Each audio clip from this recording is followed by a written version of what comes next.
80-20 ನಿಯಮದ ಬಗ್ಗೆ ಕೇಳಿದಿರಾ? ಇದು ನಮ್ಮ ಯಶಸ್ಸನ್ನೇ ಬದಲಿಸಬಲ್ಲದು. ಹೇಗೆ ಅಂತ ನೋಡೋಣ. ತುಂಬಾ ಕಷ್ಟಪಟ್ಟು ಕೆಲಸ ಮಾಡ್ತಿದ್ರೂ ರಿಸಲ್ಟ್ಸ್ ಮಾತ್ರ ಆವ್ರೇಜ್ ಆಗಿದ್ಯಾ? ಹೀಗನ್ಸೋದು ಕಾಮನ್. ಸಾಂಪ್ರದಾಯಿಕವಾಗಿ ನಮಗೆ ಹೇಳೋದು ಒಂದೇ, ನಿಮ್ಮ ವೀಕ್ನೆಸ್ ಮೇಲೆ ಕೆಲಸ ಮಾಡಿ ಅಂತ, ಅಲ್ವಾ? ಆದರೆ ಈ ದಾರಿ ನಮ್ಮನ್ನ ಎಕ್ಸಲೆಂಟ್ ಮಾಡೋದಿಲ್ಲ, ಬದಲಾಗಿ ಮೀಡಿಯೋಕರಷ್ಟೇ ಮಾಡುತ್ತೆ. ಹಾಗಾದ್ರೆ ನಿಜವಾದ ಸೀಕ್ರೆಟ್ ಏನು? ನಮ್ಮ ಫೋಕಸ್ನಲ್ಲೇ ಒಂದು ದೊಡ್ಡ ಬದಲಾವಣೆ ತರೋದು. ಇಲ್ಲೇ ಬರೋದು ಪೆರೆಟೋ ತತ್ವ, ಅಂದ್ರೆ 80-20 ರೂಲ್. ಏನಿದು?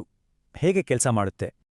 ಅಂದ್ರೆ ನಮ್ಮ ಪ್ರತಿಭೆ ಕೇವಲ 20% ಭಾಗ ನಮ್ಮ ಯಶಸ್ಸಿನ 80% ಭಾಗಕ್ಕೆ ಕಾರಣವಾಗಿರುತ್ತೆ. ಈ ಚಾರ್ಟ್ನ ನೋಡಿ, ಇದು ಅದನ್ನೇ ತೋರಿಸುತ್ತೆ. ನಮ್ಮ 20% ಸಾಮರ್ಥ್ಯ 80% ರಿಸಲ್ಟ್ಸ್ ಕೊಡುತ್ತೆ. ಸೊ ಬೇರೆಯವ್ರ ಥರ ಆಗೋಕ್ ಟ್ರೈ ಮಾಡೋದ್ ಬಿಟ್ಟು ನಮ್ಮಲ್ಲಿ ಏನಿದೆಯೋ ಅದ್ರಲ್ಲೇ ಬೆಸ್ಟ್ ಆಗೋದು ಮುಖ್ಯ. ಮೂಲದಲ್ಲೇ ಇದನ್ನ ವಿಶೇಷ ಕ್ಷೇತ್ರ ಅಥವಾ ಸ್ಪೆಷಲ್ ಫೀಲ್ಡ್ ಅಂತ ಕರೀತಾರೆ.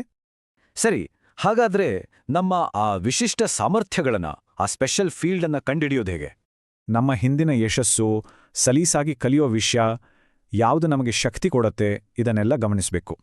ಯಾವ ಕೆಲಸ ಮಾಡಿದ್ರೆ ಕೆಲಸ ಅನ್ಸಲ್ಲ, ಯಾವುದರ ಬಗ್ಗೆ ಕಲಿಯೋದು ನಿಲ್ಸೋಕಾಗಲ್ಲ, ಇವೆಲ್ಲ ಕ್ಲೂಸ್. ಆದ್ರೆ ಟ್ಯಾಲೆಂಟ್ ಇದ್ರೆ ಮಾತ್ರ ಸಾಲ್ದು, ಅದನ್ನ ಮಾಸ್ಟರ್ ಮಾಡಕ್ಕೆ ಡೆಡಿಕೇಶನ್ ಕೂಡ ಬೇಕು.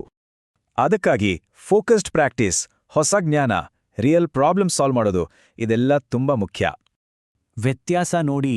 ವೀಕ್ನೆಸ್ ಮೇಲೆ ಫೋಕಸ್ ಮಾಡಿದ್ರೆ ಪ್ರೋಗ್ರೆಸ್ ಸ್ಲೋ, ಅದೇ ಸ್ಟ್ರೆಂತ್ ಮೇಲೆ ಫೋಕಸ್ ಮಾಡಿದ್ರೆ ಗ್ರೋತ್ ಫಾಸ್ಟ್. ಹಾಗಾಗಿ ನಮ್ಮ ಯುನಿಕ್ ಫೀಲ್ಡ್ ಯಾವುದು ಅಂತ ಕಂಡಿಡಿದು ಅದರಲ್ಲೇ ಎಕ್ಸ್ಪರ್ಟ್ ಆಗೋಕೆ ಕಮಿಟ್ ಆಗಬೇಕು. ಹಾಗಾದ್ರೆ ನಮ್ಮ ಜೀವನದಲ್ಲಿ 80% ಸಕ್ಸಸ್ ಕೊಡುವ ಆ 20% ಯಾವುದು? ಯೋಚಿಸಿ, ಉತ್ತರ ನಮ್ಮಲ್ಲೇ ಇದೆ.